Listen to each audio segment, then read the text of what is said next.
హరి ఓం.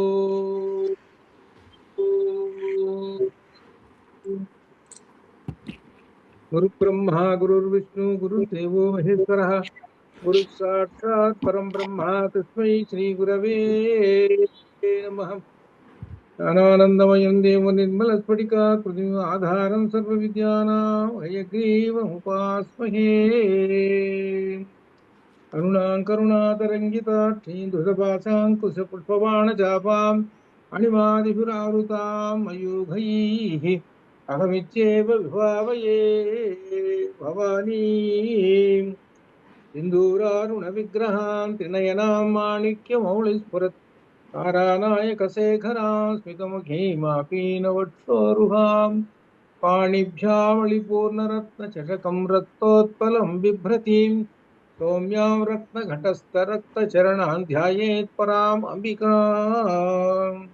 ధ్యాయేత్ పద్మాసనస్థాం వికసితవదనాం పద్మపత్రాయతాక్షీం హేమాభాం పీతవస్త్రాం కరకలితలసత్ హేమ పద్మాం వరాంగీం సర్వాలంకారయుక్తా సతతమభయదాం భక్తనమ్రాం భవానీం శ్రీవిద్యాం శాంతమూర్తిం సకలసురనుతాం సర్వసంపత్ప్రదాత్రీ సకుంకుమవిలేపనాం అళికచుంబికస్తూరికాం సమందహసితేక్షణాం సశరజాపపాశాంకుశాం అశేషజనమోహినీం అరుణమాల్యభూషోజ్వలాం జపాకుసుమభాసురాం జపవిధౌ స్మరేత్ అంబికాం. విమలపటీ కమలకుటీ పుస్తక రుద్రాక్షసస్త హస్తపుటీ కామాక్షి పక్ష్మలాక్షి కలిత విపంచి విభాసి వైరించి. ఓం శ్రీమాత్రే నమః. శ్రీమాత్రే నమః. లలిత రహస్యసహస్రనామంలో భండాసుర వధ ఈ ఘట్టాన్ని అధ్యయనం చేస్తున్నాము.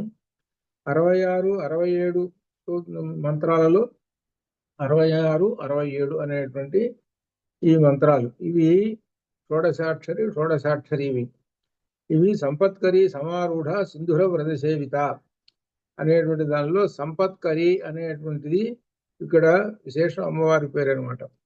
ఇక్కడ ఏం చెబుతున్నారంటే మొట్టమొదట అమ్మవారిని మనం దర్శించినప్పుడు అమ్మవారి చేతుల్లో అంకుశం ఉన్నది.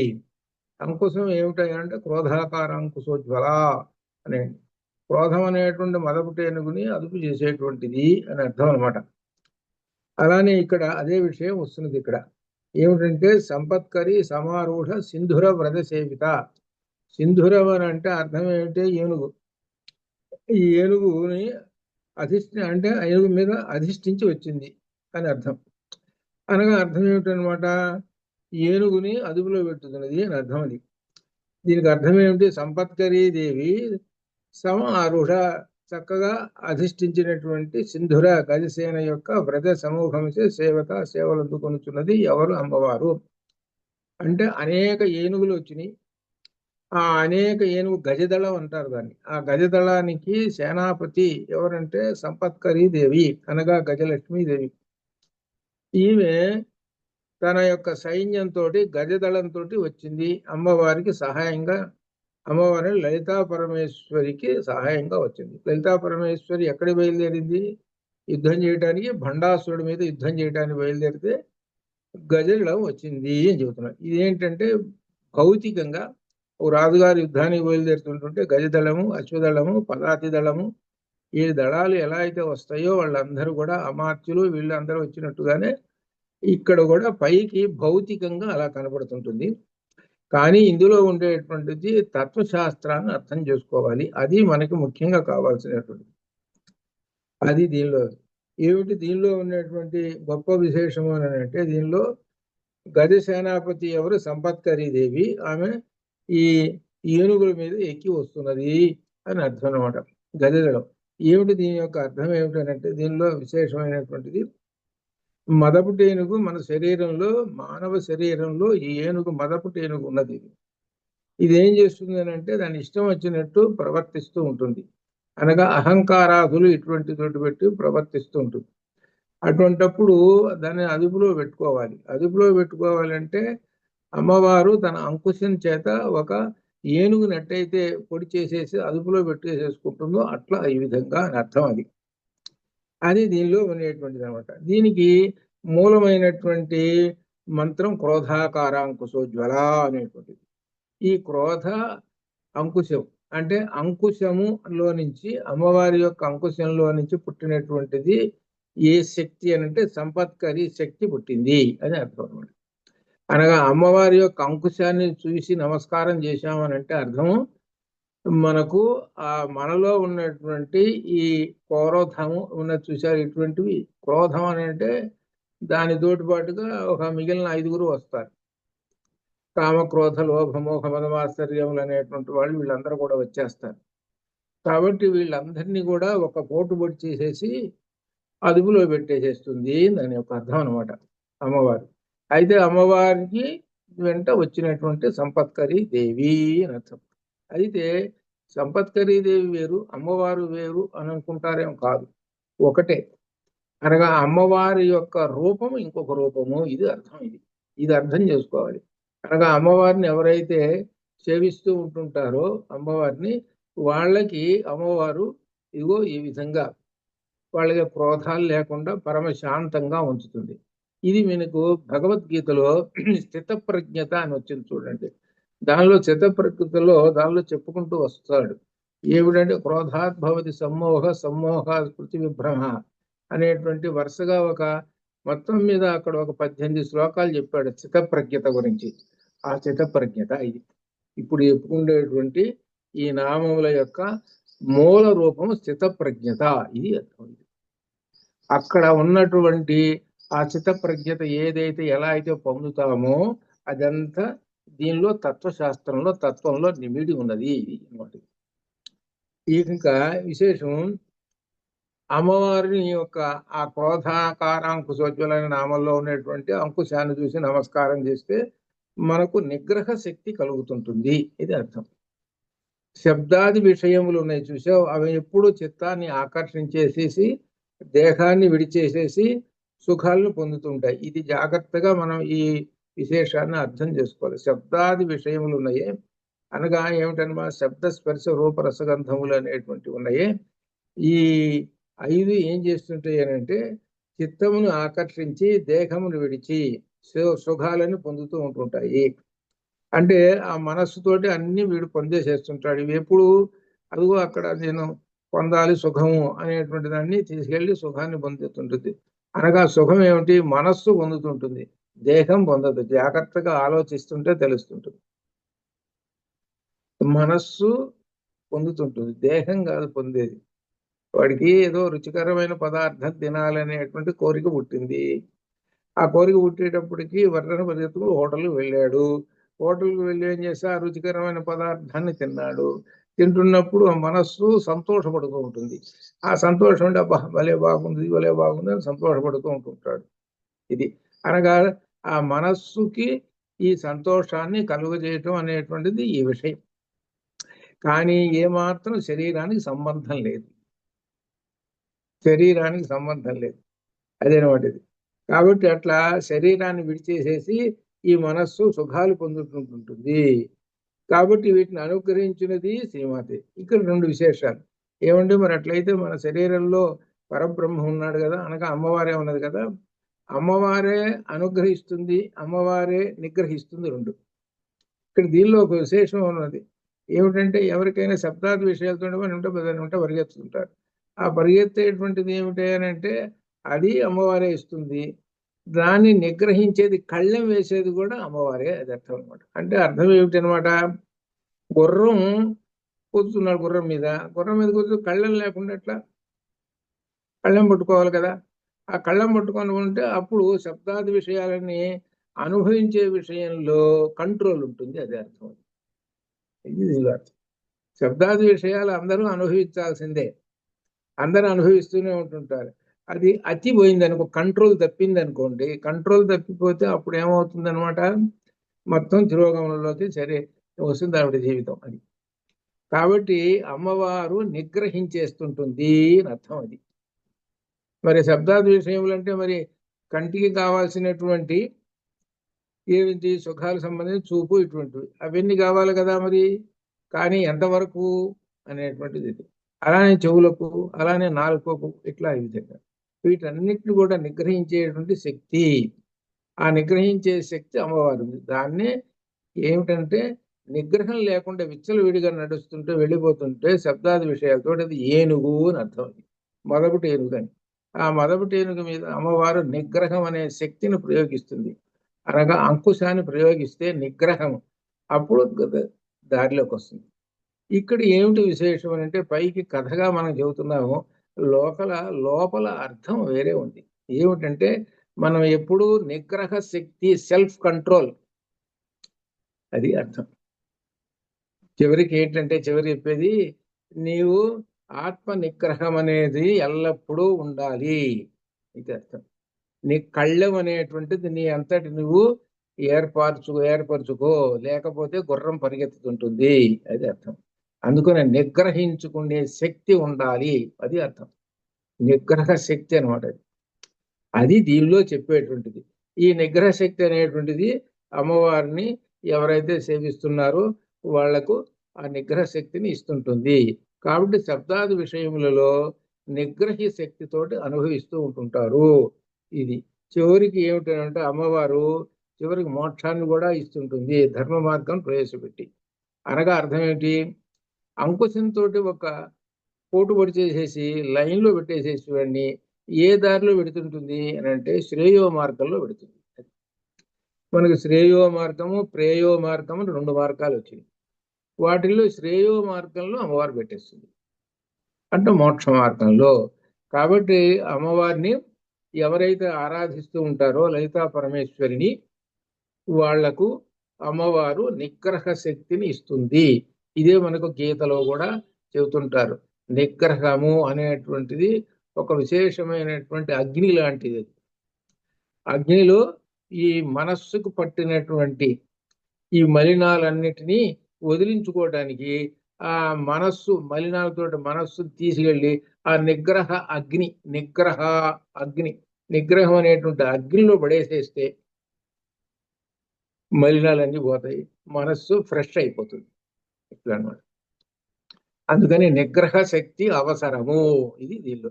ఈ నిగ్రహ శక్తి ఎంత దూరం తీసుకుపోతుంది మనల్ని, ఎంతో విశేషమైనటువంటి మనకు వార్ధక్యంలో కూడా చక్కని ఆరోగ్యం ఇస్తూ తింటూ తిరుగుతూ హాయిగా తన పని తాను చేసుకుంటాడు. ఇప్పటి నుంచి నిగ్రహ శక్తి అనేటి ఉంటుంది. అది ఎప్పుడంటే యవ్వనంలో ఉన్నప్పుడే నిగ్రహ శక్తి ఉండాలి. ఈ యవ్వనంలో ఉన్నప్పుడు నిగ్రహ శక్తి కోల్పోయాడంటే వాడు మొదపటి ఏనుగు. అది అందు గొప్ప విశేషం అని ఇక్కడ ఆ విశేషాన్ని చెబుతున్నారు. ఇప్పుడు అమ్మవారి వెంట గజదళం వచ్చింది యుద్ధానికి. ఆ తర్వాత అశ్వదళం వస్తున్నది. అశ్వారూఢాధిష్ఠిత అశ్వ కోటి విరావృత, అశ్వ ఆరూఢ అధిష్ఠిత అశ్వ కోటి విరావృత. ఇక్కడ ఏమిటి, అశ్వారూఢ అనేటువంటి దేవతచే అధిష్ఠిత అధిరోహించినటువంటి అశ్వ గుర్రముల యొక్క కోటి కోటాను కోట్లచే ఆవృత పరివేష్టితు. ఇంకొక అమ్మవారు వచ్చారు, ఆ ఎవరో అశ్వదళం వచ్చింది. ఈ అశ్వదళంలో ఏమిటి, అశ్వ ఆరూఢ. ఇది అమ్మవారి యొక్క చేతిలో ఉన్న క్రోధాకారాంకుశోజ్వల చెప్పుకున్నాం.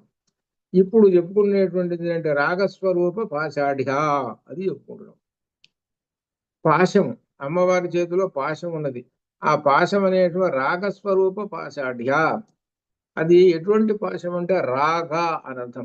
రాగ అంటే అర్థం ఏంటంటే భక్తికి సంబంధించినటువంటి రాగం, ఇది అనమాట. అటువంటి పాశాన్ని ప్రయోగించి ఈ జీవుడి మీద తన దగ్గరికి లాక్కుంటుంది అని అర్థం. అది అలానే ఆ భావంతో ఇక్కడ ఏం చెబుతున్నారంటే ఆ పాశము, అమ్మవారి చేతిలో ఉన్న పాశము, ఆ పాశము నుంచి పుట్టినటువంటి ఒక శక్తి, ఆ శక్తి పేరే అశ్వారూఢ. ఆ శక్తి పేరు అశ్వారూఢ.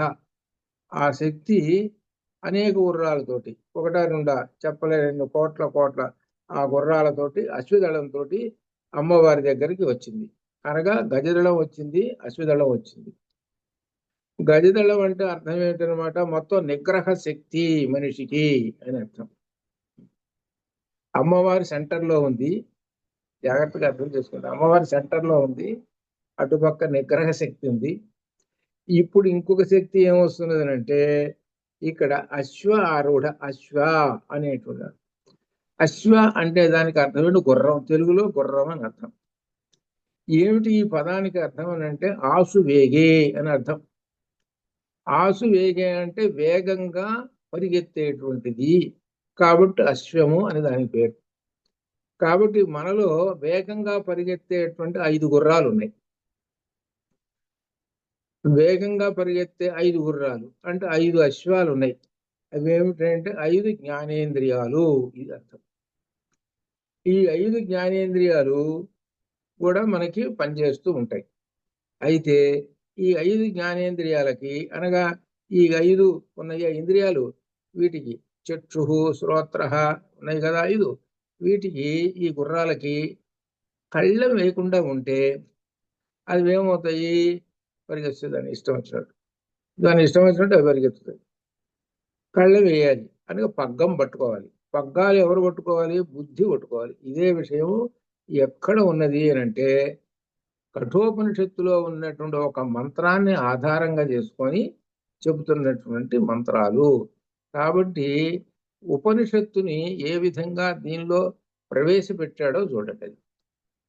ఆత్మానం రథినం విద్ధి అక్కడ మొదలుపెట్టాడు కఠోపనిషత్తులో. మనం చెప్పుకున్న కఠోపనిషత్తు అది ఆ మంత్రాలను తీసుకొచ్చి వీటికి జోడించాలి.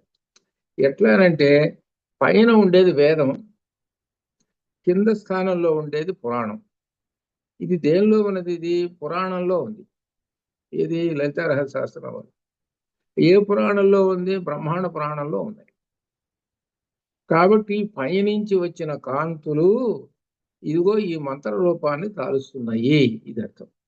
కాబట్టి అక్కడ ఉన్నటువంటి ఆ మంత్రాన్ని తీసుకొచ్చి ఆత్మానం రథనం విద్ధి మన బుద్ధింతు సారథం విద్ధి మన ప్రకర్హమేవచ అనేటువంటి ఈ మంత్రాన్ని తీసుకొచ్చి ఇక్కడ జోడించుకుంటే అప్పుడు తెలిసిపోతుంది. అక్కడ నిగ్రహ శక్తి గనక ఉన్నదనుకోండి, ఇలా బుద్ధింతి సారథం విద్ధి అనేటువంటి వాడికి ఉంటే వాడు ఏం చేస్తాడంటే పగ్గాలు ఉన్నాయి కదా, పగ్గాలు వాడి చేతులు ఉన్నాయి కదా, అవి ఇష్టం వచ్చినట్టు పరిగెత్తడానికి లేదు కదా. ఏదన్నా ఒక గుర్రం కనుక అట్టట్ట పరిగెత్తుకుంటే పట్టుకొని వెంటనే దాని కళ్ళని లాగేస్తాడు. అది అట్లా అనమాట. ఇది అది అనమాట. ఆ మంత్రాన్ని వచ్చి ఇక్కడ పెడుతున్నాడు. దాన్ని ఇప్పుడు ఆ ఇంద్రియములు అశ్వాములు గుర్రముల వంటివి ఇవి అనమాట. ఇవేం చేస్తున్నాయంటే మనసుకు వశమే తమ చేష్టలు మనస్సు ద్వారా బహిర్గతం చేస్తూ ఉంటాయి. కాబట్టి ఇంద్రియములను ధర్మ మార్గములో నడపటము అది. అందుకనే మనకు ఆ రథం తయారైంది, గుర్రాలు కట్టారు. ఆ గుర్రాలు ఏ మార్గంలో వెళ్ళాలి అంటే ధర్మ మార్గంలో వెళ్ళాలి. ఈ ధర్మ మార్గంలో వెళ్ళాలి అంటే అంతిమ లక్ష్యం ఎక్కడ? దాని స్టేషను చివరికి అని అంటే పరమపదానికి చేర్చాలి ఆ రథాన్ని. ఆ రథంలో కూర్చున్నవాడు ఎవడు? అది చివరికి అది ఇంతటి ఉన్నదంటే రథంలో కూర్చున్నాడు ఒకడున్నాడు. అయితే వాడి కోసం వాడు ఎక్కడ పరమపదంలో చేరాలి. వాడి కోసం రథం తయారు చేయాలి. రథం తయారు చేసిన తర్వాత 5 గుర్రాలు పట్టుకోవాలి. 5 గుర్రాలు పట్టుకొచ్చిన తర్వాత మళ్ళీ ఏం చేయాలంటే ఒక డ్రైవర్ని పట్టుకురావాలి, వాడిని పట్టుకురావాలి. గుర్రాలు ఉన్నాయి కదా అని ఊరుకుంటే సరిపోయి పగ్గాలు పట్టుకురావాలి, వాడి కళ్ళాలి వేయాలి. ఇవన్నీ ఎవరి కోసము అని అంటే అడుగో లోపల కూర్చున్నాడు ఒకడు, వాడు ఎవరు అనంటే ఆత్మానం రథినం విద్ధి. వాడు రథికుడు, వాడు ప్రయాణం చేసే ప్యాసింజర్ వాడు. ఎవరు? జీవుడు. ఈ జీవుడు ఆత్మాన రథనం విద్య అన్నారే, ఈ శరీరమే రథము. అది ఈ శరీరమే రథం. ఇది ఈ రథం లోపల కూర్చున్నాడు వాడు. ఎవరు? జీవుడు కూర్చున్నాడు. ఈ జీవుడిని ఎక్కడికి చేర్చాలి? అక్కడికి చేర్చాలి. చేర్చడానికి ఎవరున్నారు? మనస్సు, బుద్ధి, గుర్రాలు ఉన్నాయి. కాబట్టి ఏం చెప్పాడనమాట? వేదం ఏం చెప్పింది అనమాట? ఇదిగో ధర్మ మార్గంలో ఇలా నడిస్తే ఒక బుక్ అని, ఒక టెక్స్ట్ బుక్, డ్రైవర్ కూడా ఒక టెక్స్ట్ బుక్ ఉంటుంది. ఇలా నడవాలి అది అట్ట అట్ట అనేటువంటి విశేషాలతో ఉంటాయి. కొన్ని కొన్ని రోడ్ రూల్స్ రకరకాలు ఉంటాయి. ఇవన్నీ అట్లనే ఇవన్నీ వీడు బాగా అర్థం చేసుకున్నాడు వాడు ఈ డ్రైవర్ సారథి. కాబట్టి సరిగ్గా దాన్ని అక్కడే తీసుకొని వెళ్ళిపోతాడు. ఇది ఈ శరీరం అనే రథంలో కూర్చున్నటువంటి జీవుణ్ణి ఈ బుద్ధి అనేటువంటి వాడు అక్కడ తీసుకుపోతాడు. అక్కడ తీసుకుపోతే అప్పుడు సక్సెస్ అయినట్టు, ప్రయాణం పూర్తయింది వీడి జీవుడు. అలా తీసుకుపోలేదనుకోండి, వీడు సరిగా ఈ డ్రైవర్కి నాలెడ్జీ లేదు, లేకపోతే రకరకాలు, లేకపోతే కుర్రాలు ఉన్నాయి అనుకోండి, అప్పుడు ఏమవుతుంది, కాసేపు అటు పోతుంది రథం, ఇటు పోతుంది, మళ్ళీ వెనక్కి పోతుంది. అంటే అర్థం ఏమిటి? వెనక్కి పోతుందంటే ఈ జీవుడు మళ్ళీ ఆ ఈ దేనిలో ఏ జన్మలోకి వెళ్తాడు, అల్ప ప్రాణులోకి వెళ్ళిపోతాడని అర్థం. అది పక్కలకు వెళుతున్నాడంటే రకరకాల ఉపాధులు తీసుకుంటుంటాడు, అది అర్థం. అలా కాకుండా డైరెక్ట్ రూట్ ఉంది, ఆ రూట్న 90 డిగ్రీల ఎట్లయితే ఉంటుందో ఆ రూట్ ఉంది, ధర్మ మార్గం, అటు వెళ్ళిపోతుంటే శ్రేయో మార్గంలో వెళ్ళిపోతుంటాడు. అంత ఇది అది మనకు అక్కడ కఠోపనిషత్తులో చెప్పినటువంటి ఆ విషయాన్ని ఇక్కడ మనం ఈ విధంగా దీన్ని అనుసంధానం చేసుకోవాలి ఎట్లా ఉంటుంది. కాబట్టి ఇక్కడ ఇంద్రియములు గురించి వచ్చింది. అలానే కఠోపనిషత్తులు అక్కడ ఇంద్రియములు గుర్రాలు, కాబట్టి అట్లనే ఇక్కడ కూడా ఇంద్రియములు గుర్రములు. ఇదర్థం. ఈ గుర్రాలని అదుపులో చేసుకోవాలి, అదుపులో పెట్టుకోవాలి అని అర్థం అనమాట. ఇందువల్ల ఇంద్రియ ఆశ్రములను నడుపు మనస్సుకు ఆత్మజ్ఞానం ఆవశ్యకం. కాబట్టి ఈ మనస్సుకి బుద్ధికి ఆత్మజ్ఞానం గనక ఉంటే సరిగ్గా నడుస్తూ ఉంటాయి అని అర్థం. అది ఇక్కడ విశేషం ఏమిటంటే చెప్పేది చివరికి, నీకు ఆత్మజ్ఞానం గనక ఉంటే ఇంద్రియాలు చక్కగా నడుస్తాయ్యా అని చెబుతున్నారు. ఆత్మతత్వం తెలుసుకుంటే ఇంద్రియాలు సరిగ్గా నడుస్తాయి. నీకు ఆత్మతత్వం తెలియదు, కొంతమంది ఉంటారు ఎంతసేపటికి ఏమిటనంటే మేము బాగానే ఉన్నాము, శుభ్రంగా రోజు తింటున్నాము, ఆ డబ్బులు ఉన్నాయి, బాగా జాగ్రత్తగా చూసుకుంటున్నాము, అలానే వస్తాయి నాకు 4 ఇళ్ళు ఉన్నాయి, బాగానే అద్దెలు వస్తాయి, ఈ విధంగా అనుకుంటూ కూర్చుంటాడు. నాకేం పర్వాలేదు. అప్పుడప్పుడు గుడికి వెళ్ళి నమస్కారం చేసుకొని ఒక రూపాయి వేసి ఈ విధంగా 4 చుట్లు తిరిగి ఈ విధంగా వచ్చి చూసుకుంటున్నాను. కాబట్టి నాకు ఏమీ పర్వాలేదు, ఏమీ కాలేదు, నేను ఎంత బాగా ఉన్నానో కదా, నాకు 70 వచ్చినాయి వయస్సు అని అనుకుంటూ ఉంటుంటాడు. ఇట్లా అనుకునే వాళ్ళు చాలా మంది ఉన్నారు. ఇటువంటి వాళ్ళందరూ మొదటి అజ్ఞాని వాడే.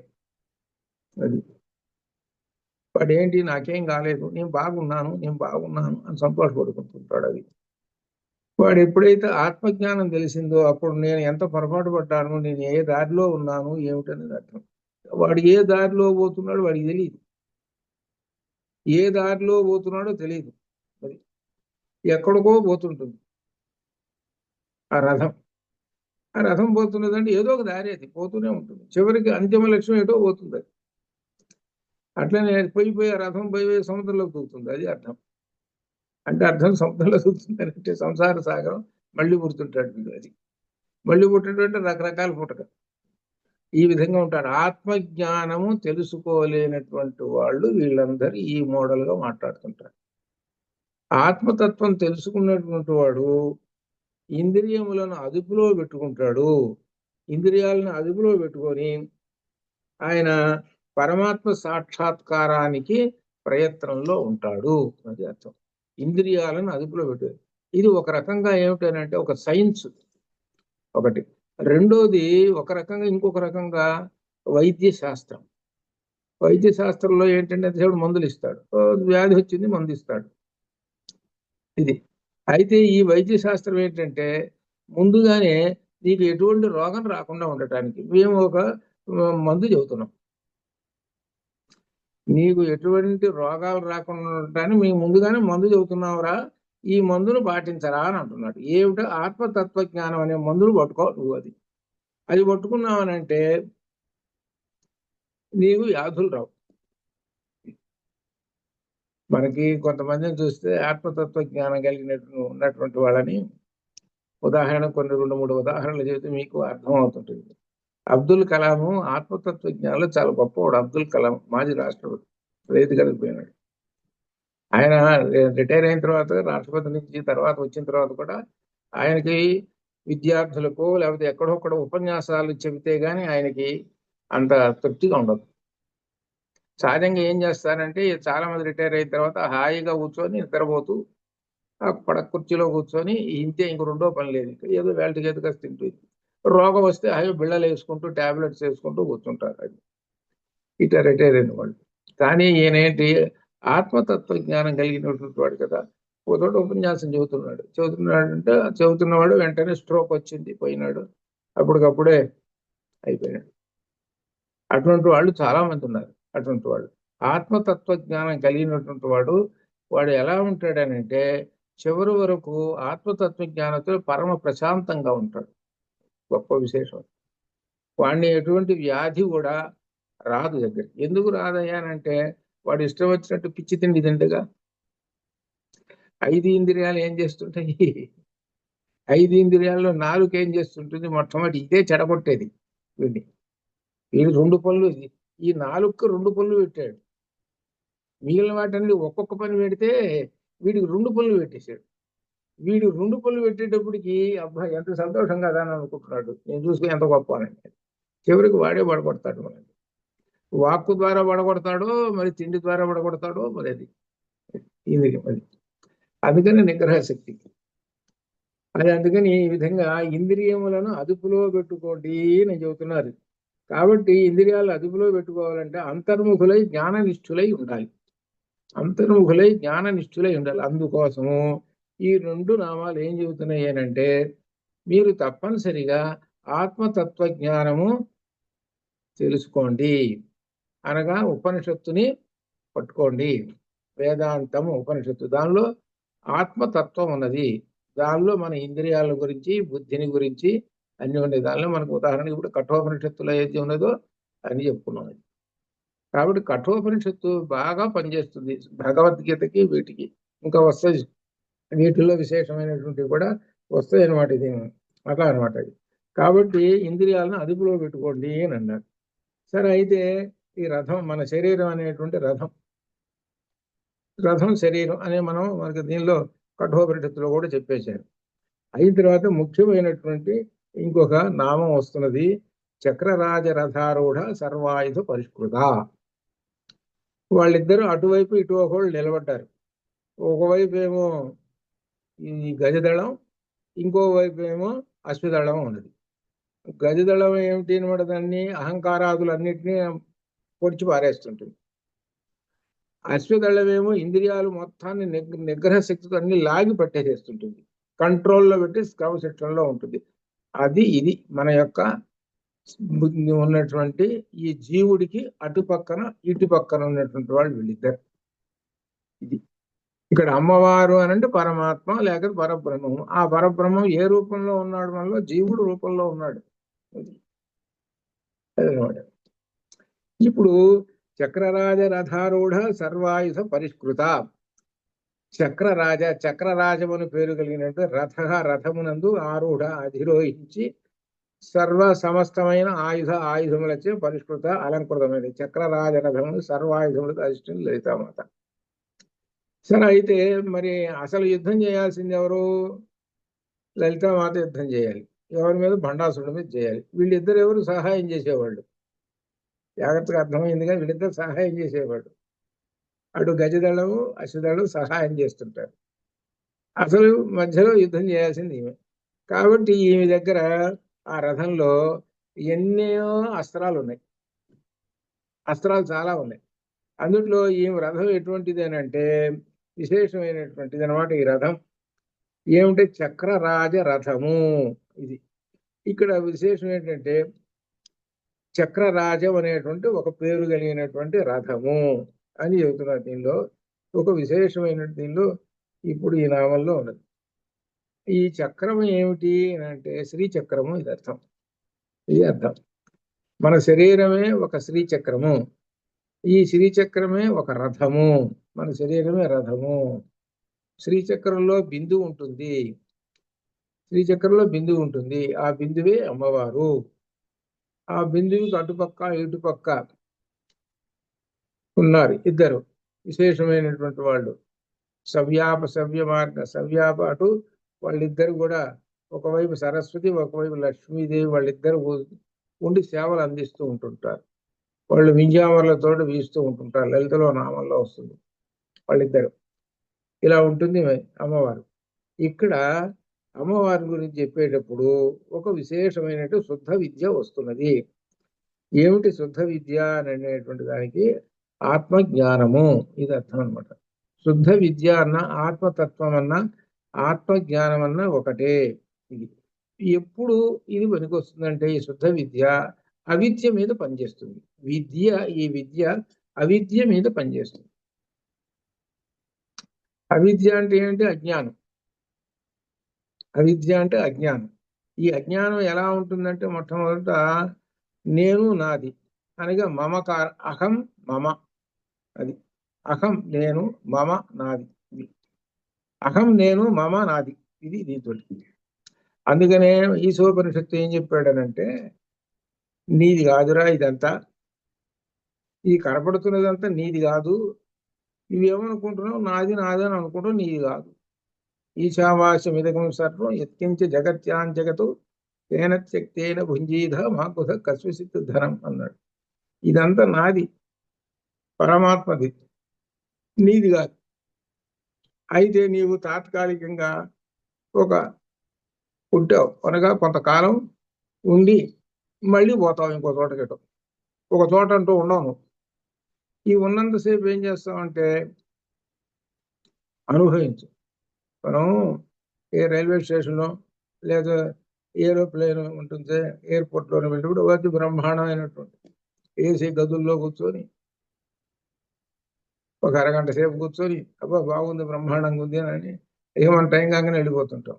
మళ్ళీ ఇంకో చోట పోతాం. అంతేరా నీవు, నీ శరీరం ఇది నీది అనుకుంటున్నావా? అక్కడ కూర్చొని ఎయిర్పోర్ట్లో కూర్చునేసేపు ఆ బిల్డింగ్ నాది అంటున్నావా? నువ్వు నాదని అనుకో, నీ సంగతి తేలుస్తారు వాళ్ళు. అది అట్లనే నీవు నాది నాది అని అంటున్నావే, ఆ నాది నాది అని అంటున్నావే, అదేరా నీ యొక్క అజ్ఞానము, అవిద్య. ఒక్కొక్కడు చూసుకోండి ఏం సంపాదిస్తాడు, బాగా మూటలు మూటలు సంపాదిస్తాడు. సంపాదించాడు, బాగానే ఉంది, సంపాదించడం బాగానే ఉంది. ఆ సంపాదించినటువంటి ధనాన్ని కొంతైనా ధర్మ మార్గంలో జ్ఞానానికి ఖర్చు పెడితే కొంత పుణ్యం అని వస్తుంది. ఆ మాటే మాట్లాడటం. చివరికి మూటలన్నీ ఏం చేశాడు? కట్టలు కట్టి మూటలు మూటలు పెట్టి ఇంట్లో పెట్టేసేసి చివరికి ఇంతే సంగతి. ఈ మూటలన్నీ ఉంటారుగా, తర్వాత ఆ మూటలు అనుభవించేవాళ్ళు వాళ్ళు అనుభవిస్తుంటారు, వాళ్ళు హాయిగా. ఇది ఇటువంటి వాళ్ళు చాలా మంది ఉన్నారు. అంటే ఏంటి? మనం నాది నాది అని అనుకుంటూ ఇక ఎల్లప్పుడూ ఉదయం నుంచి సాయంకాలం దాకా ఇదే ఆలోచన. ఇంకా 1,00,000 సంపాదించలేదు, ఇంకా 1,00,000 సంపాదించలేదు. అదే నీకు 80 ఏళ్ళు వచ్చినాయి, ఇంకా 1,00,000 సంపాదించడం ఏమిటయా బాబు? అవునయ్యా, ఊరిక కూర్చుంటే ఏం వస్తుంది? ఏదో కమిషన్ వ్యాపారం అన్న చేసుకుంటే కానీ బాగుండదు కదా. కమిషన్ వ్యాపారం 80 వచ్చింది, అది అట్లా అనమాట. అనేది చివరికి అయితే మొన్న జనం ఉన్నారు ఇటువంటి. అసలు ఏం చెప్పారు? వేదం ఏం చెబుతున్నది? అయ్యా 80 వచ్చి కావము. 80 అంటే నీవు దేనిలో ఉండాలి అని అంటే వానప్రస్థంలో ఉండాలి. నువ్వు ఆత్మతత్వ జ్ఞానం అనేటువంటి దానిలో ఉండాలనయ్యా. ఆత్మతత్వ జ్ఞానం నుండి పరమ ప్రశాంతంగా ఉంటావు.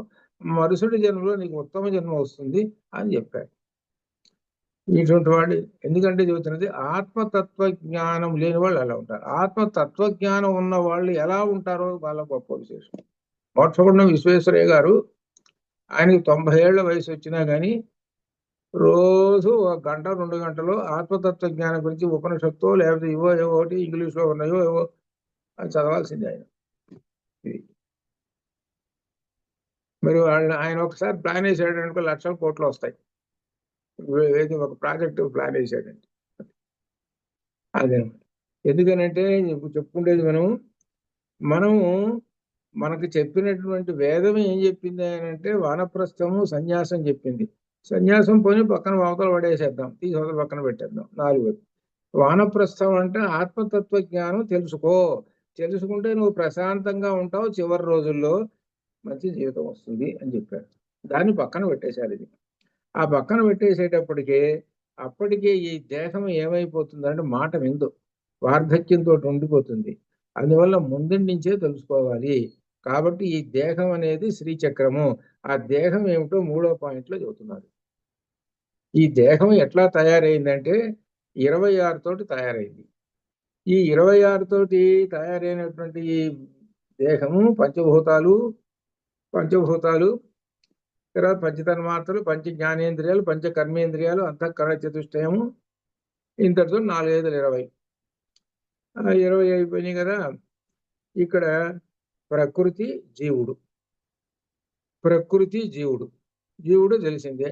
ప్రకృతి మనకు కంటికి కనబడుతుండేటువంటి ప్రకృతి, వీళ్ళు కలుపుకుని మొత్తం 26 తోటి ఇవి తత్వ సాధనాలు. వీటితోటి ఈ జీవుడు ఉన్నాడు. ఇటువంటి జీవుడు మధ్యలో కూర్చున్నాడు. జీవుడు వీడి చుట్టూ ఎన్ని ఉన్నాయి అంటే మిగిలిన 25 ఉన్నాయి. మిగిలిన ఇప్పుడు ఉల్లిపాయ పొర తీస్తున్నాం, వరుసగా ఒక్కొక్క పొర తీస్తున్నాం. తీస్తుంటే చివరికి ఉల్లిపాయ చివరిది చిన్నది బయటపడుతుంది. అట్లనే ఈ జీవుడు చుట్టూ, మన చుట్టూ ఇవన్నీ ఉన్నాయి. ఏవి? పంచభూతాలు, శబ్దస్పర్శాలు, జ్ఞానేంద్రియాలు, అవి ఇవి మొత్తం చుట్టూ పొరలు ఈ విధంగా ఉన్నాయి. ఇవన్నీ ఏం చేస్తున్నాయి అని అంటే పనిచేస్తూ ఉన్నాయి. లోపల జీవుడు ఉన్నాడుగా, పనిచేస్తున్నాయి. ఈ పనిచేసేవి ఏం చేసి వార్ధక్యం పొందేస్తాయి. జీవుడు ఏం చేస్తాడు? ఎప్పుడైతే ఇల్లు పాడైపోయిందో నేను పోతున్నానులే అంటాడు. అంతే కదా, ఇల్లు అద్దెకి తీసుకున్నాము, ఇల్లు గురుస్తున్నది, 10 సంవత్సరాలు ఉన్నావు, అయ్యా నమస్కారం బాబు మేము పోతున్నాం. ఇంకో ఇంటికి పోయినాడు. ఇంకో ఇంటికి ఎట్టబోతాడు తెలిసిన వీడు? మనకు అనుభవమే కదా. అన్ని ఇటు చూసుకుంటాడు. చూసుకొని బాగుంది, ఇది బాగుంది, ఇది బాగుంది, రైట్, కాబట్టి ఈ ఇంట్లో ఉందాం. సరే, ఎంత అద్దె? 5. సరేలే ఉందాం. ఉన్నాడు అంటే అర్థం ఇంకొక శరీరంలో ప్రవేశించాడు. ఇంకో శరీరంలో అంటే వీడికి మనస్సుకు తగినటువంటి విధంగా వెతుక్కొని ప్రవేశించాడు. వీడి మనస్సు అంత క్రితం ఎట్లా ఉంది అంటే శుభ్రమైన మనస్సు ఉంటే ఉత్తమమైనటువంటి దాన్ని తీసుకుంటాడు, కలుషితమైన దాన్ని ఉండేటట్టయితే ఇటువంటిది తీసుకుంటాడు. అది రకరకాలు. అందువలన అటువంటి శరీరాలు తీసుకుంటాడు. కాబట్టి ఈ శరీరం అనేటువంటిది శ్రీచక్రము. ఈ శ్రీచక్రంలో ఉన్నటువంటి 26 సాధనాలు ఉన్నాయి, చూశారు. ఈ 26 సాధనాలతో ఉన్నటువంటిది ఈ శరీరము. కాబట్టి ఈ శరీరంలో ఉన్నటువంటి జీవుడు ఉన్నాడే, భేదించుకొని, వీటన్నిటినీ భేదించుకొని ఎక్కడికి చేరాలి? అమ్మవారిలో చేరాలి. అనగా జీవుడి యొక్క స్వస్వరూపాన్ని పొందాలి. అనగా తత్వమశిలోకి చేరాలి. తత్వమశిలో చేరటానికి ఏమిటి? శ్రీ విద్యామంత్రం. అది శ్రీ విద్యామంత్రంలో చివరన ఉన్నటువంటి ఏమిటనమాట? హ్రీం బీజాక్షరం. ఆ హ్రీం బీజాక్షరం తోటి మొత్తము ఇప్పుడు చెప్పాము 26 పంచభూతాలు, పంచ జ్ఞానేంద్రియాలు ఇవన్నీ భేదిస్తుంటుంది. అది హ్రీం బీజాక్షరం భేదించి చివరికి కాకి చేరుస్తుంది. కా అంటే పరబ్రహ్మంలో చేరుస్తుంది. ఇదే విషయము ఆర్య శతకంలో, అంటే మూక పంచశతి ఆర్య శతకంలో ఉంది, చూశారు. మొదటి 10 పద్యాలలో ఉంటుంది. మొదటి 10 పద్యాలు కూడా ఏం చెబుతుంది అంటే శ్రీ విద్యామంత్రాన్ని చెబుతుంటుంది. ఇది ఆర్య శతకం. ఇది మూక పంచశతిలో మొట్టమొదటిది అనమాట. కాబట్టి ఈ చక్రరాజము ఉన్నది మన శరీరము. ఈ శరీరము దీంతో ఇలా నిర్మించబడి ఉన్నది. కాబట్టి అమ్మవారిని దర్శనం చేసుకోవాలంటే ఇవన్నీ దాటిపోతేనే. కాబట్టి ఇవి దాటిపోవాలంటే ఏమిటనమాట? మనకు చుట్టూ అవిద్య ఉన్నది, అవిద్యను దాటవలను అని చెబుతున్నాడు. అవిద్యను దాటడానికి ఏం కావాలి అంటే శుద్ధ విద్య కావాలి. శుద్ధ విద్య అంటే ఆత్మతత్వ జ్ఞానము, ఇది అర్థం అనమాట. ఇవి కావాలి అని చెబుతున్నారు. కాబట్టి ఎలా పోవాలి అంటే శ్రీ విద్యామంత్రాన్ని పట్టుకో అని చెబుతున్నారు. శ్రీ విద్యామంత్రాన్ని పట్టుకొని దాన్ని ఉపాసన చేసుకుంటే క్రమక్రమంగా ఈ ఇంద్రియాలు ఇవన్నీ కూడా మనకు వశం అయ్యి క్రమక్రమంగా మోక్ష మార్గంలోకి వెళ్ళిపోతారు. అనగా చివరి రోజుల్లో ఎక్కడ ఉండిపోతాడు అనమాట వీడు, హాయిగా మోక్షంలోకి వెళ్ళిపోతాడు. వీటన్నిటిని వదిలేస్తాడు, ఇంద్రియాలని వీటిని అన్ని వదిలేస్తాడు. వదిలేయకుండా ఉన్నాడు అనుకో, మళ్ళీ మరుసటి జన్మలో మళ్ళీ వస్తాయి. కాబట్టి మరలా పునరభిజననం పునరభిమరణంలో ఉంటాడు. కాబట్టి వీటన్నిటినీ వదిలేసిపోతాడు. దేని వలన? శుద్ధ విద్య వలన, ఆత్మతత్వ జ్ఞానము వలన. కాబట్టి ఆత్మతత్వ జ్ఞానం పొందుము. అందుకోసము ఉపనిషత్తులలో చెప్పినటువంటి ఏ ఆత్మతత్వ జ్ఞానం అయితే ఉన్నదో దాన్ని అవగాహన చేసుకొని తగిన విధంగా నడుచుకో చెబుతున్నాడు. మనకి పంచతన్మాత్రలు ఇవన్నీ కూడా తెలిసినటువంటివే. పంచ తత్ మాత్ర. పంచ అంటే 5, తత్ అంటే ఆ పరమాత్మ యొక్క మాత్ర అనగా అణు పరిమాణము అని అర్థం. మాత్ర అంటే అణువు అని అర్థం. ఇప్పుడు మనకు మాత్రలు, అయ్యా డాక్టర్ మాత్రలు ఇస్తాడు అంటాం. మాత్ర ఎంత ఉంటుంది? మనం ఒకసారి ఆయుర్వేదంలో చూసుకోండి, కొన్ని మాత్రలు ఎంత ఉంటాయంటే ఆవగింజ ఎంత ఉంటాయి. ఆవగింజ ఎంత ఉంటుంది. అది లోపల వేసుకుంటే అది మహాశక్తివంతమైంది. చూడటానికి ఎంత ఉందయా చిన్నదే, కానీ లోపల ఓ గొప్ప పని చేస్తుంటుంది. అలానే అణువు అనేటువంటిది ఆ పరమాత్మ అణువు అంతే, కానీ ఆయన ఎంత గొప్పవాడో చూసుకోవాలి.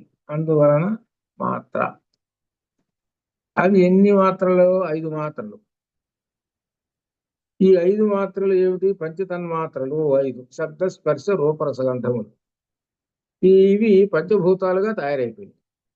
మరి ఈ పంచభూతాల నుంచి తయారయ్యి ఈ శరీరం ఏర్పడుతున్నది. ఏర్పడుతున్నప్పుడు ఈ పంచభూతాలు మళ్ళీ పంచ జ్ఞానేంద్రియాలైంది.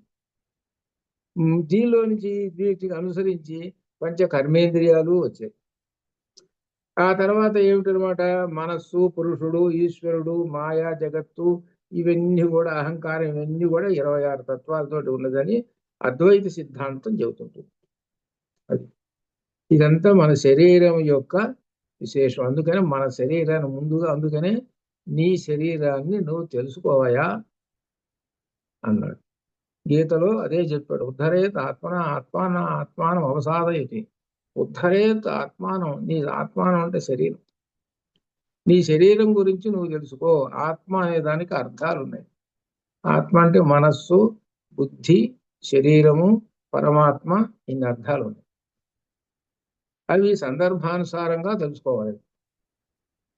కాబట్టి నీ శరీరం అంటే ఏమిటో తెలుసుకో ముందు. నీ శరీరం, నీ తలకాయ తెలుసుకో ముందు. అన్నిటికన్నా ముందు నువ్వు తలకాయ తెలుసుకో అంటున్నాడు. ఎందుకంటే పైనుంచి కిందకి దిగి నీ తలకాయకి 5 ఇంద్రియాలు పెట్టాడు. కళ్ళు ఎదురుగా పెట్టాడు. కళ్ళని తీసుకెళ్ళి వీపుకి పెడితే సరిపోరా? చెవులను తీసుకెళ్ళి కాళ్ళకు పెడితే సరిపోరా? ఇక అప్పుడు నువ్వు ఎట్లా నడుస్తావు, ఎట్లా చేస్తావు? ఇది అందుట్లో కాళ్ళు పాదాలు ముందుకుంటాయి. ఏదో సినిమాలో చూపించాడు, దెయ్యాలు చూసిన సినిమాల్లో కాళ్ళు పాదాలు వెనక్కుంటాయి వాడికి. విచిత్రంగా ఉంటుంది అనమాట మనం చూస్తుంటుంటే. అది చూడాలనిపిస్తుంది, ఎట్లా ఉంటుంది ఎట్లా. వెనక్కుంటాయి పాదాలు, ఊరిని వెనక్కి నడుస్తుంటుంటాడు. అట్లా సినిమాలో ఒక సినిమా అంటే అర్థం ఏంటి? వెనక్కి నడుస్తున్నాడు అంటే అర్థం నరకానికి పోతున్నాడు అని అర్థం. పాదాలు ముందుకున్నాయి అని అంటే ముందుకు నడవరా అని అర్థం. ముందుకు అనే అర్థమే పురోగతి అని అర్థం. అదే ఈ నిర్మాణం కూడా భగవంతుడు ఎలా చేసి పెట్టాడంటే, ఈ శరీరానికి నీవు సర్వ విధముల, అన్ని విధముల నీవు పురోగతికి, ఊర్ధ్వగతికి పొందేటట్టుగా నేను ఏర్పాటు చేశారా నీ శరీరాన్ని. అది అర్థం చేసుకో ముందు మొట్టమొదట. అని ముందు ఇంద్రియాల గురించి తెలుసుకో. మనకు ఉపనిషత్తుల్లో కూడా వచ్చింది కదా, ఇంద్రియముల యొక్క గొప్పతనం ఎంత ఉంటుందో ఆ ఇంద్రియాల గొప్పతనం ఏమిటో తెలుసుకో. ఇంద్రియం అనేటువంటిది కొనుక్కుంటూ వచ్చేది కాదు. కొనుక్కుంటే ఏదో డబ్బులు పెట్టి కొనుక్కుంటే ఏదో వస్తువు వస్తుంది, కానీ ఇది అటువంటిది కాదు. జాగ్రత్తగా అర్థం చేసుకుని ఒక్కొక్క ఇంద్రియం యొక్క శక్తి అమూల్యం, వెల లేనటువంటిది. ఒక్కొక్క ఇంద్రియం యొక్క శక్తి అంత గొప్ప. చూడండి, ఒక్కసారి చెవు పనిచేస్తుంటుంది. పూర్వకాలం గురువు శిష్యులు ఉన్నారు. గురువు శిష్యులు అంటే గురువు గారు వేదం చెప్పేస్తున్నాడు. గంటసేపు వేదం చెప్పేశాడు. శిష్యుడు విన్నాడు. చెప్పండి అన్నాడు. గురువు గారు ఏం చెప్పాడో స్వరాలతో మళ్ళీ చెప్పేస్తున్నాడు. అప్పుడు ఏం పని చేసింది నీకు? చెవు పని చేసింది కదా. చెవి ఏ మార్గంలో ఉంది చూడండి. మరి ఎంతటి శక్తి ఉందో చూడండి. మరి చెవుకి ఎంతటి శక్తి ఉన్నదో చూడండి. అయితే ఇప్పుడు ఏం చేస్తున్నావు అని అంటే, ఎవరో ఒకళ్ళు చదివితే రికార్డు చేస్తున్నావు. రికార్డు చేసి మళ్ళీ పెట్టుకుంటున్నావు. ఎవడో వాడైనా చదవాలి కదా. వాడైనా చదివితేనే కదా నువ్వు రికార్డు చేసేది. ఎవడు చదవలేదు, ఊరికి ఎక్కడి నుంచి వచ్చి పడుతుంది అసలు అది. కాబట్టి ఇక్కడ విశేషమైనది ఏంటంటే, ఈ శరీరాన్ని అర్థం చేసుకో, ఈ ఇంద్రియాలు ఏమిటో అర్థం చేసుకోరా నువ్వు. కాబట్టి ప్రతి ఇంద్రియము ఒక గొప్ప శక్తివంతమైనది. ఆ శక్తివంతమైన ఇంద్రియము కేనోపనిషత్తులో కేనేషితం మనః, కేనోపనిషత్తులోకి వెళ్ళిపోవాలి. కేనా, ఎవరి చేత, ఎవరి చేత ఈ శరీరం నడుస్తూ ఉన్నది, ఎవరి చేత. నువ్వు డ్రైవర్ చేస్తున్నావు, డ్రైవింగ్ నడుస్తున్నావు. 60 మైళ్ళతో స్పీడ్ తోటి బెర్రని వచ్చేస్తున్నావు. చూసావా నా యొక్క నేర్పు ఎలా ఉందో. ఇంకా 20 వేళ్ళు కూడా పెంచుతా, 80 కూడా వెళ్ళిపోతా. చూసావా నా యొక్క నేర్పు ఎంత ఉందో అని అనుకుంటున్నా. అట్లా అనుకోవాకరా. లోపల ఒక జీవుడు ఉన్నాడురా, ఒక పరమాత్మ ఉన్నాడు, వాడు నడుపుతున్నాడురా. నీ కారులో కూర్చుంది ఒక ఇద్దరు కూర్చున్నారా, వాళ్ళని జాగ్రత్తగా చేర్చాలి. వాళ్లకున్న అదృష్టం. కాబట్టి నీకు పిచ్చి ఆలోచనలు రాలేదు. పిచ్చి ఆలోచన చూసినట్టు వీళ్ళు గోవిందో హరి, వీళ్ళు నువ్వు గోవిందో హరి అంటే అర్థం ఏంటనమాట. ఇక్కడ విశేషము, ఆ నడుపుతున్నది ఎవరయ్యానంటే పరమాత్మ నడుపుతున్నాడు. నేను నిమిత్త మాత్రం, నీ నిమిత్త మాత్రం భవసవ్య సాచిన్. ఒకసారిట ఒక బస్సు డ్రైవరు అంతా అయిపోయిన తర్వాత, దిగిన తర్వాత అందరూ కూడా ప్రయాణికులందరిట బస్సు డ్రైవర్ దగ్గరికి వెళ్ళి, అయ్యా చాలా చక్కగా నడిపారండి మీరు, మేము చక్కగా వచ్చాము, ఎన్నో ప్రమాదాలు జరుగుతున్నాయి, మీరు చక్కగా తీసుకొచ్చారండి అన్నాడు. వాడు ఆ డ్రైవర్ నమస్కారం చేసింది, ఏం కాదండి నడిపింది అన్నాడు. నేను నడపలేదండి, నడిపిన మనిషి వేరే ఉన్నాడండి, నడిపిన ఆయనకి నమస్కారం చేయండి అన్నాడు. అది దీనిలో అంతమందిని 60 మందిని క్షేమంగా తీసుకువచ్చింది ఎవరంటే అది ఆ మహానుభావుడు, ఆ పరమాత్మ ఉన్నాడే, ఆయన తీసుకొచ్చాడు. అట్లా అదే అనమాట. అది ఇంత విశేషము. నీ శరీరాన్ని గురించి తెలుసుకో అని చెబుతున్నాడు. అందువలన దీనికి ఏమిటంటే జ్ఞానము. ఆ జ్ఞానం అనేది కనుక ఉంటేనే, శ్రీచక్రంలో ప్రధానంగా జ్ఞానము అనేటువంటిది ఉంటేనే నీవు కింద నుంచి, అంటే ఏంటి, మూలాధారం అంటే అన్నిటికన్నా కింద ఉన్నటువంటిది 9వ చక్రం. ఆ 9వ చక్రం దగ్గర నుంచి పైన సర్వానందమయ చక్రంలో ఉన్నటువంటి అమ్మవారి దగ్గరికి చేరతాం. అలా చేరాలి అని అంటే నీకు జ్ఞానము కావాలి. ఆ జ్ఞాన జ్యోతి, కొన్ని చోట్ల జ్ఞాన జ్యోతి అని వచ్చింది, కొన్ని చోట్ల జ్ఞానాసి వచ్చింది. జ్ఞానం అనే ఖడ్గంతో అడ్డం వచ్చి ఉన్న వాటన్నిటిని కూడా ఛేదించుకొని పో అని అర్థం.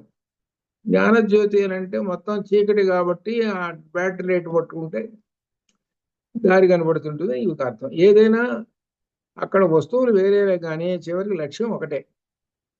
జ్ఞాన మార్గంలోకి వెళ్ళిపోతే అది అక్కడ ఆ పరమాత్మను దర్శనం చేసుకున్నవాడు అవుతావు. ఆ పరమాత్మ ఎవరు? నీవే.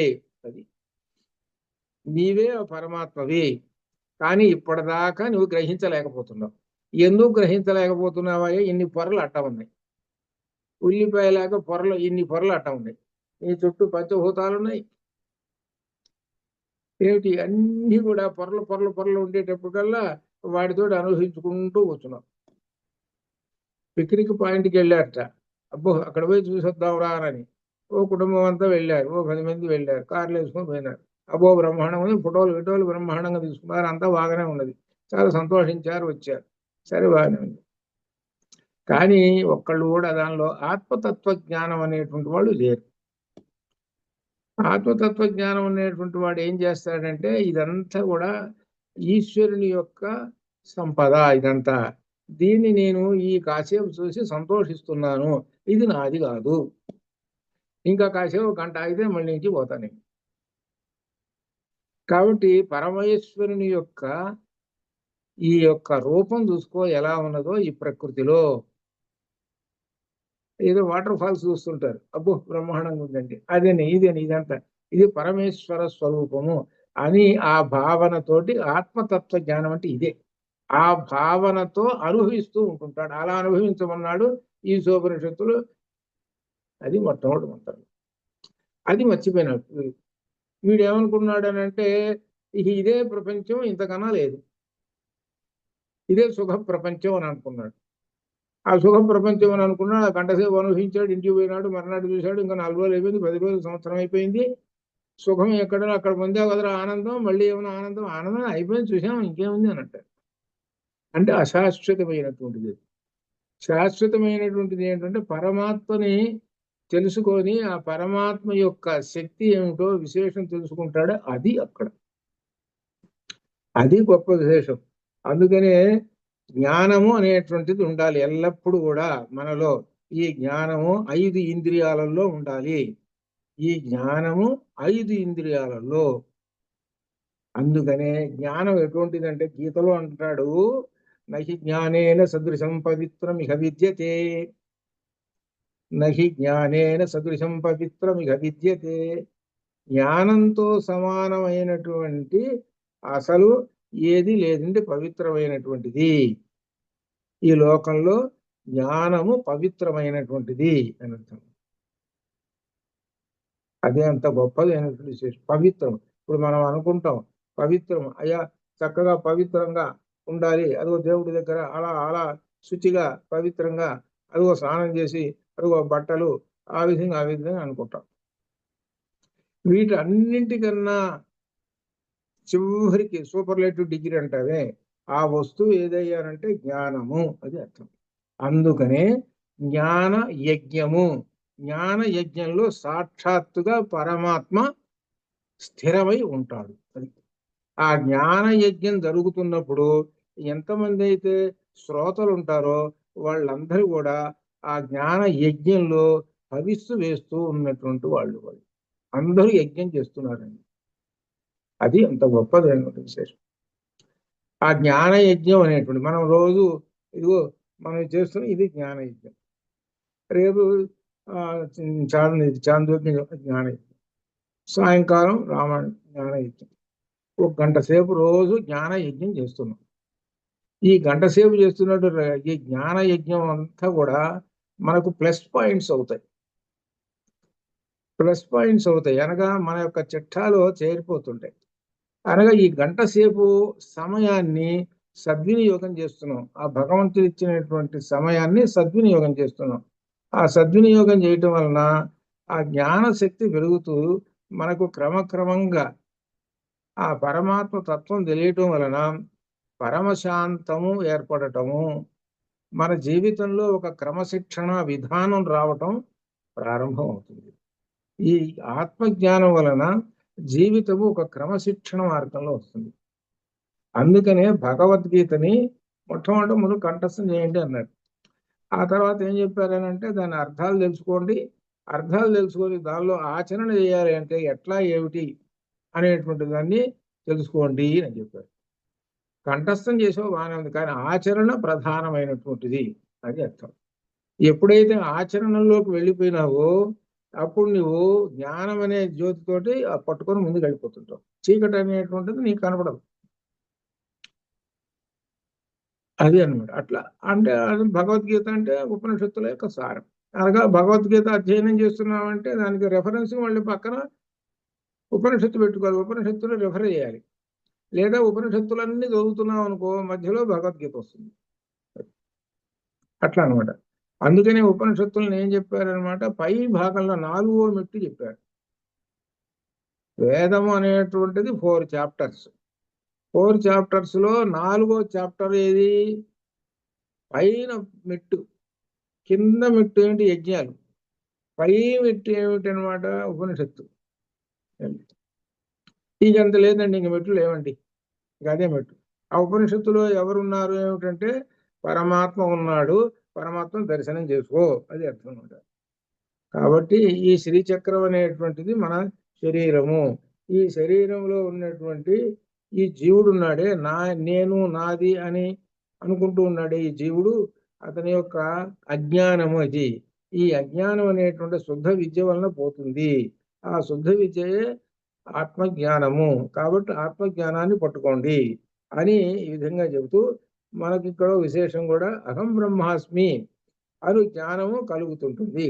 అద్వైత సిద్ధి అనమాట. ఇక్కడ విశేషం అంటే 4 మహావాక్యాలు. ఇక్కడ ఒక విశేషం ఒకటి వస్తున్నది ఏమిటంటే, శంకరాచార్యుల వారు ఇంటి నుంచి బయలుదేరాడు. తల్లికి ఏం చెప్పేది, ఇదంతా కథ కొంత తెలిసినటువంటిది కాబట్టి మళ్ళీ నేను వెనక్కి రావట్లేదు. ఎక్కడికి వెళ్ళాడు? గురువు గారి దగ్గరికి వెళ్ళాడు. ఆ గురువు గారు ఎవరు? గోవింద భగవత్పాదాచార్యుల వారు వారి దగ్గరికి వెళ్ళారు. గోవింద భగవత్పాదాచార్యులు ఎక్కడది? గోవింద భగవత్ నర్మదా నది పేరాను అక్కడ. సరే అక్కడికి వెళ్ళాడు. అక్కడికి వెళ్ళిన తర్వాత ఆయన స్తుతించాడు. ఆ స్తుతించిన తర్వాత ఆ గోవింద భగవత్పాదాచార్యుల వారు సమాధి నుంచి కళ్ళు తెరిచి చూశాడు. చూస్తే ఎవరు కనబడుతున్నారు అని అంటే శంకరాచార్య కనబడుతున్నారు. ఎవరు ఈ శంకరాచార్య అనేటువంటిది ఆయన దివ్య దృష్టిలో చూస్తే సాక్షాత్ పరమశివుడు. పరమశివుడే శంకరాచార్య స్వామి వారు. అయినా పరమశివుడు శంకరాచార్య రూపంతో ఉన్నాడు కదా, అయినా కానీ బ్రహ్మోపదేశం తీసుకోవాలి. బ్రహ్మోపదేశం తీసుకోవాలి. సరే ఆయన ఏం వేశాడు అనమాట? గురువు గారు ప్రశ్న వేశాడు. ఆయన స్తుతించిన తర్వాత ప్రశ్న ఏం వేశాడు గురువు గారు? గోవింద భగవత్పాదాచార్య కస్త్వం. ఇప్పుడు నేను చెబుతున్నా, ఈ శంకర విజయంలో పుస్తకం అంతా వచ్చిన తర్వాత మీరు అప్పుడు తర్వాత రెఫర్ చేసుకుంటారు ఈ ఘట్టం ఎక్కడుందని. కస్త్వం, త్వం నీవు, కహ ఎవడవు, నీవు ఎవడవు అని అన్నాడు. కస్త్వం అనేటప్పటికీ ఆయన చెప్పాడు ఒక శ్లోకంలో, ఏమిటి?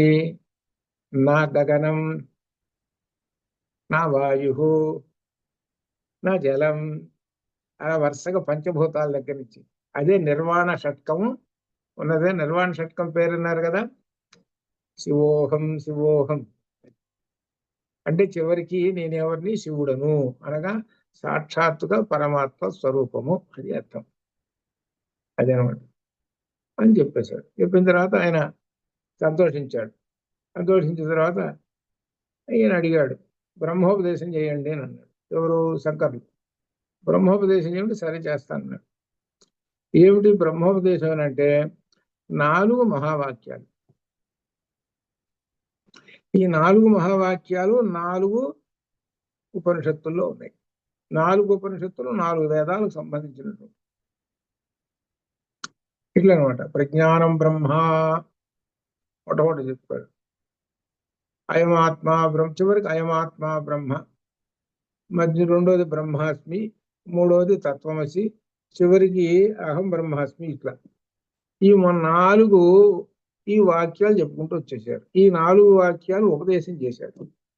ఈ 4 వాక్యాలు ఏంటి? మహావాక్యాలు అంటారు వీటిని. దీనికి సంబంధించిన పుస్తకం కూడా ఉంది, మహావాక్య దర్పణం అని కూడా పుస్తకం కూడా ఉంది. ఈ మహావాక్యాలు శంకర్లకు తెలియదు కాదు, తెలుసు ఆయనకి పరమశివుడు. కానీ గురువు గారి ద్వారా అదొక సంప్రదాయం, గురువు గారి ద్వారా పొందాలి.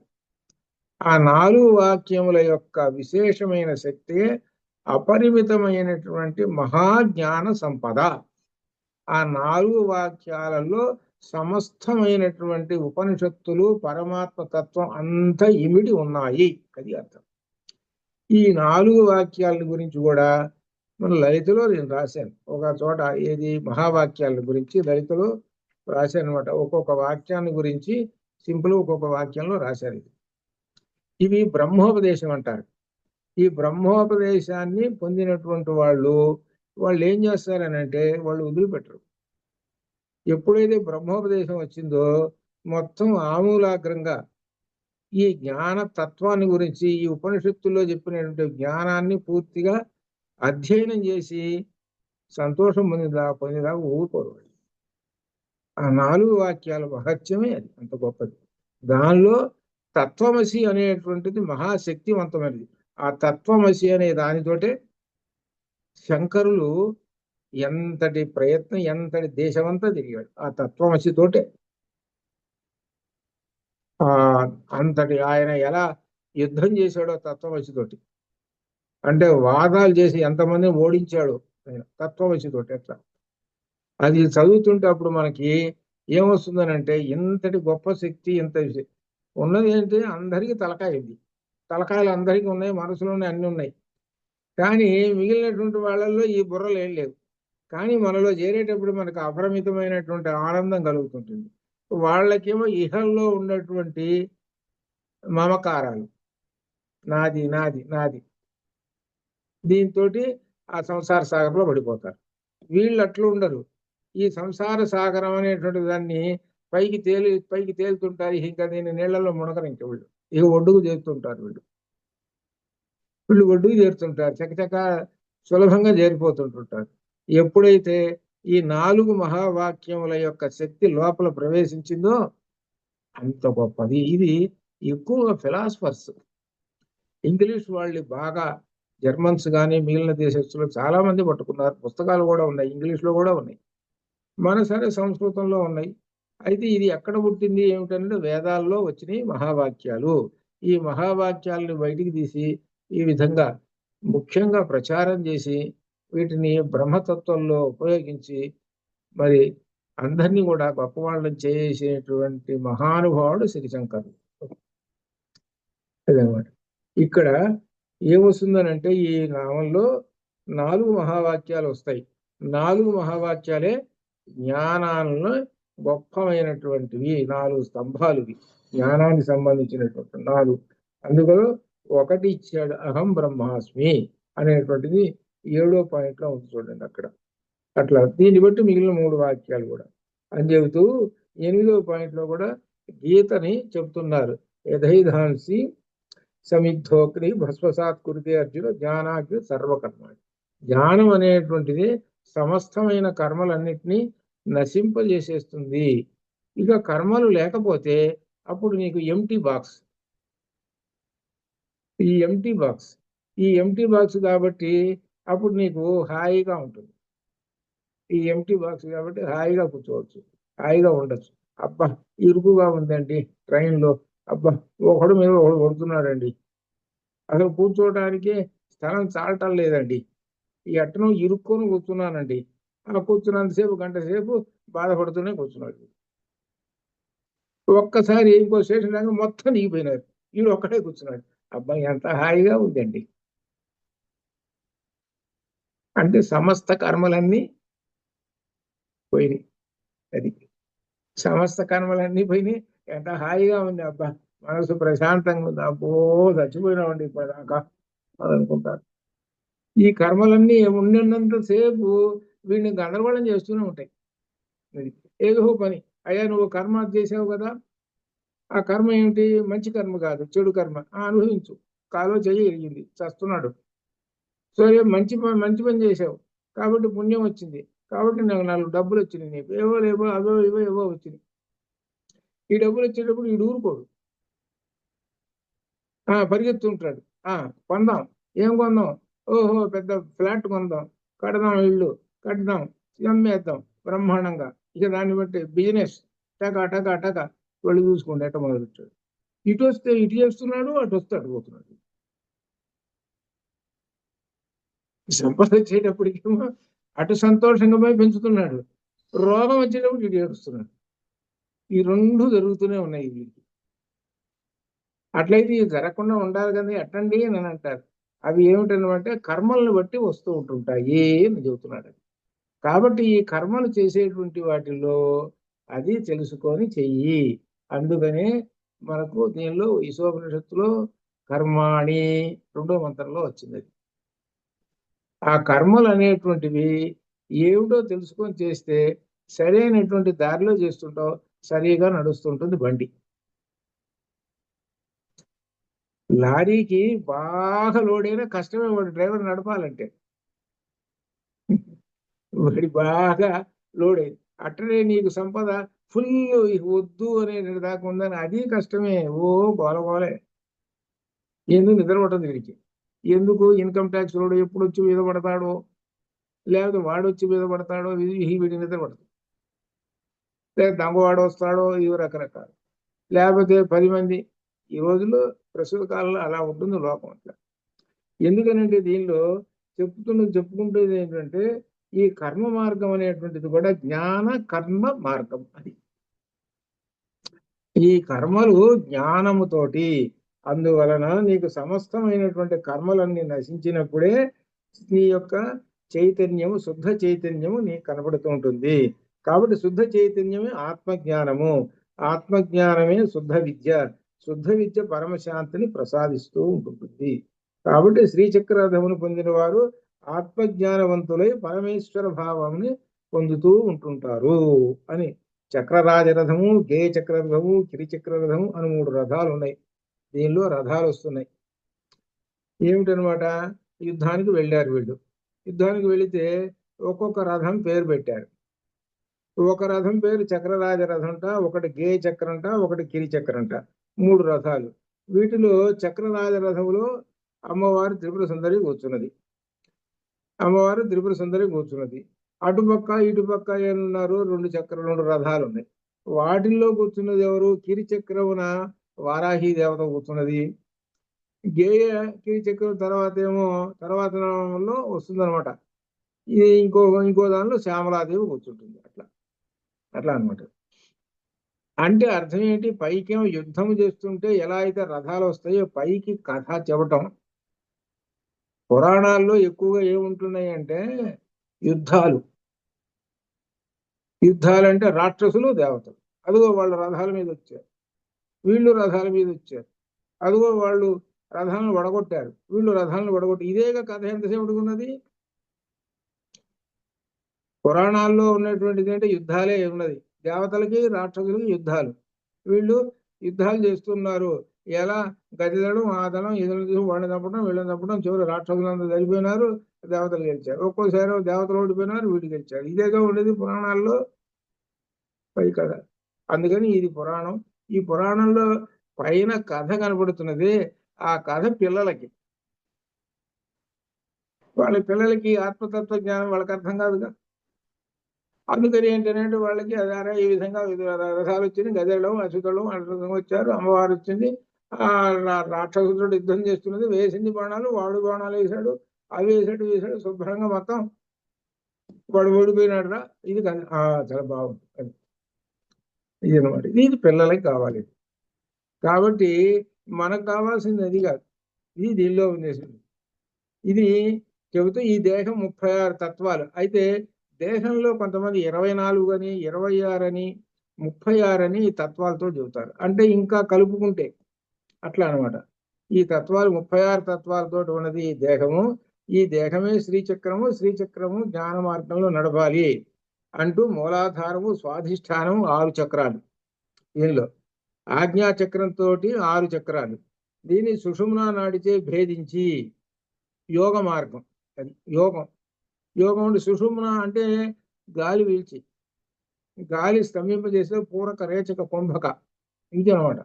వీటి ద్వారా ఆ లోపల ఉన్నటువంటి మూలాధారంలోని సుషుమ్న ఉన్నది, పాము, సుషుమ్న పాము ఉన్నది, నిద్రపోతున్నది. అది ఆ నిద్రపోతున్నటువంటి పాముని లేపాలి. ఎప్పుడైతే వాయువు తట్టిందో పోయి, వాయువులో ఏముంటుంది? అగ్ని ఉంటుంది. వాయోరగ్ని. ఆ వాయువులో అగ్ని ఉంటుంది. అగ్ని వేడి, ఆ వేడి ఈ పాముని టచ్ చేసేటప్పటికి అది వెంటనే బుస్సును పైకి లేస్తుంది. ఎలా? పైకి సరిగ్గా దండం మాత్రమే నిలబడుతుంది. ఆ పాము దండం మాత్రమే నిలబడ్డప్పుడు అది బుస్సును పైకి వస్తుంటే మధ్యలో అడ్డంగా ఏవైతే ఉన్నాయో వాటన్నింటినీ ఛేదించుకుంటూ వస్తుంది. మొత్తం చక్రాలు మొత్తాన్ని ఛేదించుకుంటూ సరాసరి పైకి వచ్చి ఎక్కడ? అమ్మవారి దగ్గర అక్కడ చేరుతుంది. అది అట్లా అనమాట. ఇదే మనకి కొంతమంది తెలియక ఏదంటే అదే నాగుల చవితి వస్తుంది. పుట్ట ఎక్కడ ఉందండి, ఆ పుట్టలో పాలు పోయాలి. మంచిది, బాగా. మరి పాము వస్తుంది, మరి ఏముంది అంటే అప్పుడు పాము పాము వచ్చినప్పుడు చూసుకుందాం. సరే వచ్చారు, పుట్టలో పాలు కూర్చున్నది, పైకి రానే వచ్చేసింది. పాలు పోయండి, మరి ఇప్పుడు పోయండి అనేటప్పటికి ముందు పాల సంగతి తర్వాత అది ఎంట పడిందండి. ఇంతే సంగతి, ఆ కింద పడేసేది అక్కడ ఎటోళ్ళు అటు పరిగెత్తడం. మరి పుట్టలో పాము కదా, మరి పాము ఉంటుంది కదా, మరి ఎట్లా? లేదనుకొని వచ్చామండి. మరి ఉందిగా ఇప్పుడు, పోయి మరి ఇంకేం పోస్తావు? సరే, లేనప్పుడు పోస్తావు, బాగానే ఉంది. దీని అర్థం ఏమిటి? పాపం తత్వపరంగా అర్థం తెలియదు. ఇది శ్రీచక్రము, ఆ పుట్టలో ఉన్న చూసే రంధ్రం అదే బిందువు, ఇది అర్థం. ఆ బిందువు దగ్గరికి నీలో ఉన్నటువంటి పాము పైకి వచ్చింది. ఆ పైకి వచ్చేది తత్వశాస్త్రం. కాబట్టి దానికి ఆహారం ప్రసాదం పెడుతున్నావు, ఇది దాని అర్థం. ఇంత అదే అర్థం. ఇది తత్వశాస్త్రం ప్రకారంగా తెలుసుకోవాల్సింది. పుట్టలో పాలు పోయటం, నాగుల చవితి, ఇది అర్థం, అర్థాలు అవి. సరే, అట్లనే చాలా ఉన్నాయి అనమాట దీన్ని. అట్లా ఈ విధంగా మన శరీరం అనేటువంటిది 6 చక్రాలతోటి ఉన్నది. చివరికి 7వది సహస్రారము. ఈ సహస్రార చక్రం అనేటువంటిది దర్శించినటువంటి వాళ్ళు పరమాత్మ స్వరూపులు అవుతారు, ఇది చెబుతున్నారు అనమాట. అట్లా ఈ విధంగా మనకు విశేషమైనటువంటి శ్రీ విద్యా మంత్రాన్ని ఈ చక్రరాజరథారూఢ అనేటువంటి దానిలో గర్భంగా పెట్టేశారనమాట. శుద్ధ విద్య అంటే అదే ఆత్మజ్ఞానము. ఆ ఆత్మజ్ఞానము వలన, అనగా శ్రీ విద్యా మంత్రం వలన నీవు పరమాత్మ స్వరూపాన్ని దర్శిస్తావు. ఈ ఉన్నటువంటి ఈ దేహం ఉన్నది పాంచభౌతికమైనటువంటి దేహం, పంచభూతాలతోటి తయారైనటువంటి దేహం ఉన్నది. ఈ దేహంలో ఛేదించుకుంటూ పైకి చేస్తావు అని దీనిలో చెబుతున్నారు. ఇది అనమాట. దీనికి కావాల్సింది ఆత్మతత్వ జ్ఞానము కావాలి అని ఈ విధంగా చెబుతున్నారు. ఇట్లా ఈ విధంగా ఆత్మజ్ఞానం పొందాలి అనేటువంటి విషయాన్ని చెబుతూ దీనిలో ఇంకా విశేషంగా కూడా, అంటే మనకు ఒక రకంగా చెప్పుకోవాలంటే దీని గురించి ఇంకా వివరణతో పోతే ఉపనిషత్తుల్లోకి వెళ్ళిపోతుంది. శ్రీ విద్యా మంత్రంలో ఉన్నటువంటి విశేషం వెళ్ళిపోతుంది.